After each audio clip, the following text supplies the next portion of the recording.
Le stress, d'après les scientifiques, perturbe l'équilibre corporel et peut, à terme, entraîner de graves maladies. Le plus surprenant, c'est qu'une simple pensée peut déclencher tout cela. Quand une personne se remémore des événements douloureux du passé, pense à des gens désagréables ou imagine un futur effrayant, son corps réagit comme si la menace était réelle, et c'est ça le stress.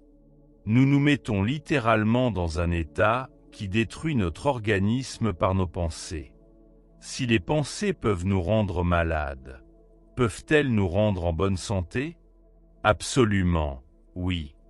Dans la nature, le stress est une réaction de courte durée.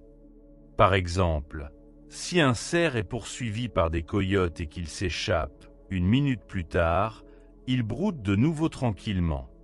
Le corps est revenu à l'équilibre.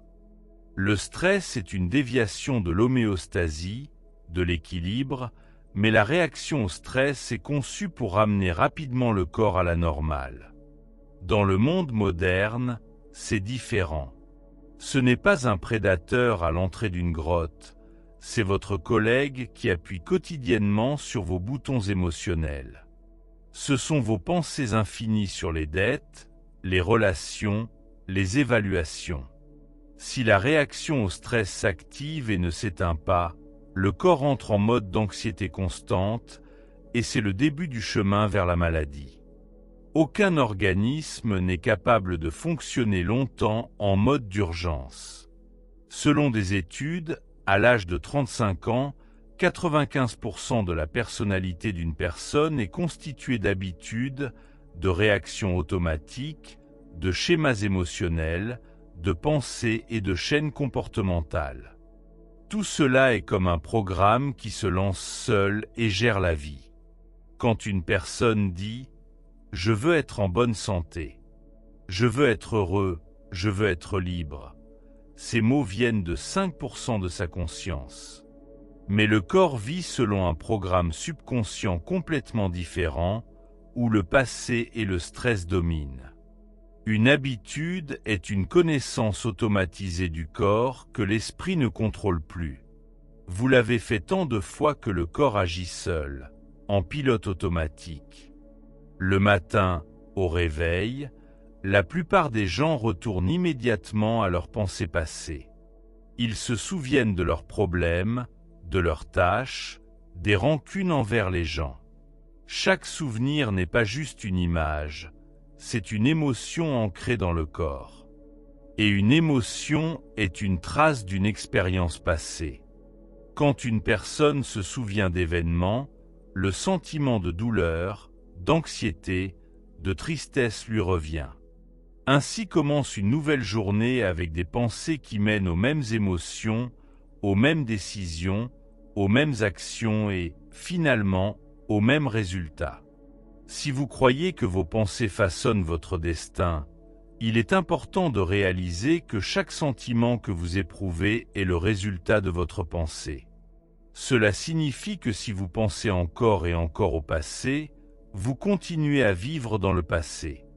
Et si vous ne changez rien, vous continuez à créer la même vie sans changement. La plupart des gens vivent comme un programme prédéfini. Ils se réveillent, attrapent leur téléphone, vérifient WhatsApp, les réseaux sociaux, leurs emails, lisent les nouvelles. Ils se lèvent, vont à la salle de bain, préparent du café, vont au travail, voient les mêmes personnes, font les mêmes actions, et chaque jour devient une copie du précédent. C'est pourquoi il faut si souvent attendre une crise, une maladie, une blessure pour changer quelque chose. Mais pourquoi attendre?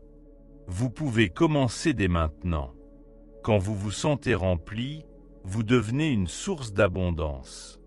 Quand vous réalisez votre force, vous commencez à avancer vers le succès. Quand vous ressentez la santé, le processus de guérison se met en marche.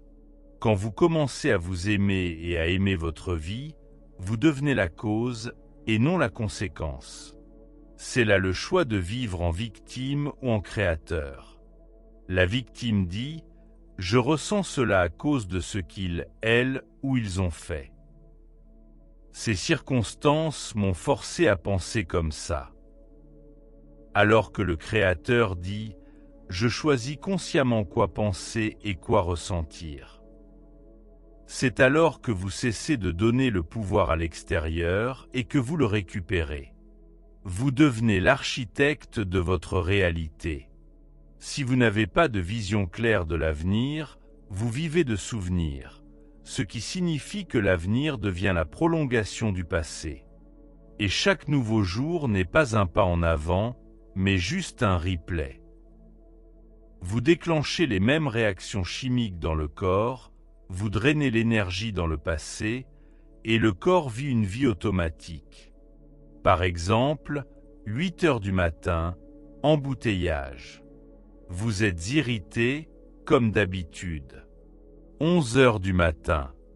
Vérification des emails, jugement, critique, émotions habituelles. Le corps attend ces signaux. Il sait déjà ce qui va suivre et il déclenche à nouveau la même biochimie. Mais il y a une issue et elle commence par un nouveau choix, une nouvelle pensée, un nouveau sentiment. Votre transformation commence au moment où vous cessez consciemment de vivre de manière réactive et commencez à vivre de manière créative. Beaucoup de gens ne réalisent même pas qu'ils utilisent les autres, leur patron, un ennemi, même leurs amis, pour renforcer leur dépendance interne. Quelqu'un cherche une raison de juger, quelqu'un d'autre de haïr, quelqu'un d'autre de souffrir. Ainsi, ils ont besoin du monde extérieur pour ressentir quelque chose. Et chaque fois qu'une personne fait cela, le corps se réjouit littéralement. Il reçoit la chimie habituelle des émotions. À ce moment-là, vous n'êtes plus le maître de vous-même. Le corps vous contrôle. Vous êtes programmé. Mais cela peut être changé. L'un des outils les plus puissants est la méditation. Le mot méditation lui-même signifie apprendre à se connaître. Apprendre à connaître les pensées que vous répétez, les émotions que vous retenez et les comportements que vous déclenchez encore et encore. Quand vous commencez à en prendre conscience, vous créez la possibilité de redémarrer le corps dans un nouvel état émotionnel. Vous apprenez à asseoir votre corps comme un animal désobéissant et à dire « Maintenant, tu t'assois, nous ne mangeons rien, nous ne vérifions pas le téléphone, nous ne réagissons pas. Nous sommes juste ici, avec moi, dans le moment présent. » Au début, c'est difficile, parce que le corps veut agir. Il a l'habitude de ressentir, de sentir, de vérifier, de faire. Mais si vous le faites encore et encore, vous commencez à briser l'ancien programme. C'est comme dompter un cheval sauvage, comme dresser un chien. À un certain point, une seule pensée suffira pour que le corps obéisse. Et c'est une immense liberté intérieure. Vous libérez l'énergie que vous dépensiez auparavant en réaction automatique. Vous vous libérez des chaînes du passé. Vous devenez libre. Vraiment libre. Si vous pensez 60 000 pensées par jour et que 90% d'entre elles sont les mêmes que celles d'hier, comment pouvez-vous espérer une nouvelle vie? Les mêmes pensées mènent aux mêmes choix. Les mêmes choix mènent aux mêmes comportements. Le même comportement mène aux mêmes expériences. Et les mêmes expériences mènent aux mêmes émotions. Et les émotions, c'est votre énergie passée. Si vous vivez dans les émotions du passé, vous créez le même avenir. Tant que vous n'observerez pas, ne prendrez pas conscience et ne changerez pas cela, rien ne changera. Mais quand vous décidez d'être le maître et non le prisonnier, et que chaque jour vous choisissez la pleine conscience, vous cessez de répéter l'ancien et commencez à créer une nouvelle réalité. C'est là que commence la transformation.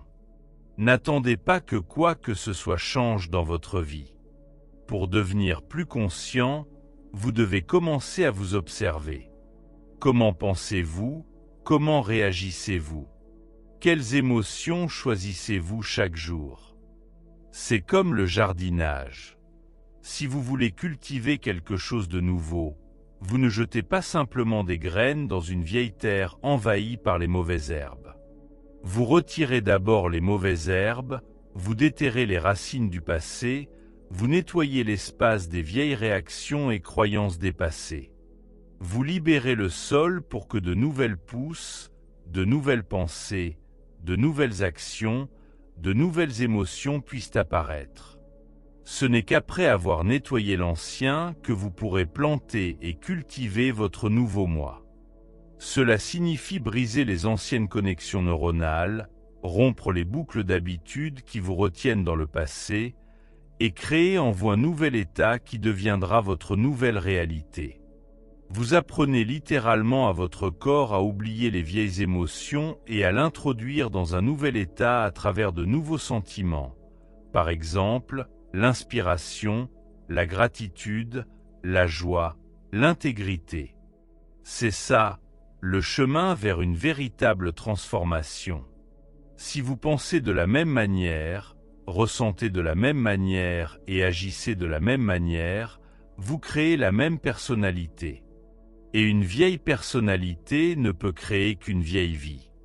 Pour changer votre destin, vous devez devenir quelqu'un d'autre. Vous devez dépasser votre ancien moi, créer une nouvelle pensée, un nouveau comportement, un nouvel état émotionnel.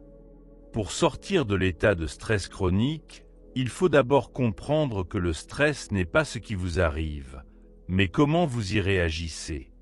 Une pensée du passé ou la peur de l'avenir peut déclencher la même réaction chimique dans le corps que si la menace était réelle.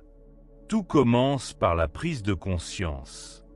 Remarquez comment vous pensez, comment vous agissez et comment vous réagissez. Plus vous vous observez, moins vous vivez en pilote automatique. Chaque jour, nous reproduisons les mêmes pensées, faisons les mêmes actions habituelles et ressentons les mêmes émotions familières. Et par cela, nous créons la même réalité encore et encore. Pour changer votre vie, vous devez sortir de cette boucle. Commencez petit. Consacrez le matin non pas au téléphone, ni aux nouvelles, mais à vous-même. Asseyez-vous en silence, ralentissez, ressentez que vous êtes ici et maintenant. Dans ce moment, la méditation est un moyen puissant de faire connaissance avec vous-même. C'est le moment où vous apprenez à votre corps à obéir à l'esprit et non l'inverse. Quand vous dites à votre corps « Assieds-toi calmement, c'est moi qui contrôle », vous commencez à briser l'ancien programme. Et plus vous le faites, plus vite vous cessez d'en être l'otage. Il est important d'apprendre à provoquer de nouveaux états en vous. Calme, gratitude, amour. Ne pas attendre que la vie change pour se sentir bien, mais se sentir bien et permettre à la vie de changer. C'est l'essence du travail intérieur. Vous n'êtes plus la victime de l'extérieur, vous êtes la cause. Vous n'êtes pas obligé d'attendre une crise pour commencer à vivre différemment. Vous pouvez commencer dès aujourd'hui.